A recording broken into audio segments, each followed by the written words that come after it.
Rupanya, masih ramai lagi yang tersalah anggap pasal 5 dinar emas ni.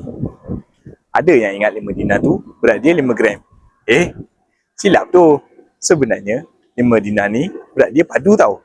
21.25 gram. Cuba korang bayangkan, 8 tahun lepas, harga dia baru sekitar 3,900. Tapi, sekarang, nilai dia dah melonjak naik sampai RM15,144.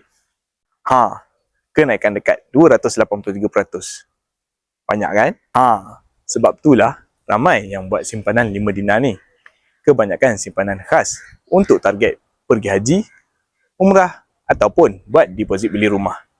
Memang kalis inflasi. Tapi yelah, nak keluarkan duit 15,000 tu sekaligus sekarang ni memang terasa berat.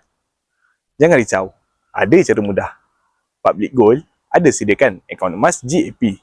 Korang boleh mula menabung serendah RM100 je. Konsisten je simpan 1 gram 1 bulan. Cukup 2 tahun, korang dah ada 24 gram dalam akaun. Masa tu, korang dah boleh terus keluarkan seketul 5 dinar yang beratnya 21.25 gram ni.